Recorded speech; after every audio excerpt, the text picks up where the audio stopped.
शुगरचा त्रास आहे म्हणून तुम्ही सुद्धा फळं अवॉइड करत आहात का?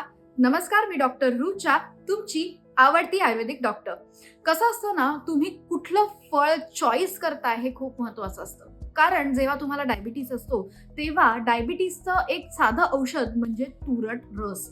त्यासाठी फळांमध्ये चॉईस करताना तुम्ही कुठली फळं खाऊ शकता, तर तुम्ही आवळा खाऊ शकता, डाळिंब खाऊ शकता, कवठ खाऊ शकता, पेरू खाऊ शकता.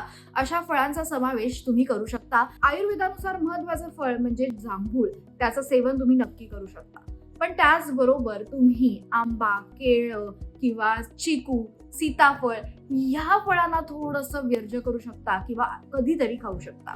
त्याचबरोबर फळ खाताना नेहमी एक नियम लक्षात ठेवा, तो म्हणजे एकच फळ एका वेळेस. त्याचबरोबर तुम्हाला सफरचंद किंवा पेर ही फळं खायची असतील तर त्यावर थोडी दालचिनी पावडर स्प्रिंकल करून तुम्ही खाऊ शकता.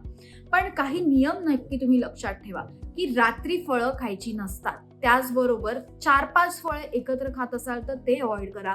जेवताना जर तुम्ही फळं खात असाल तर ते अवॉइड करा. आणि रात्री थंड फळं खाणं हे पूर्णतः बंद ठेवा. जसं केळं आहे की ज्याने सर्दी होऊ शकते किंवा शुगर वाढू शकते, त्या फळांचं सेवन तुम्ही रात्रीचं करायचं नाही आहे. हा व्हिडिओ जर तुम्हाला आवडला असेल तर तुमच्या डायबेटिक फ्रेंड्स बरोबर नक्की शेअर करा.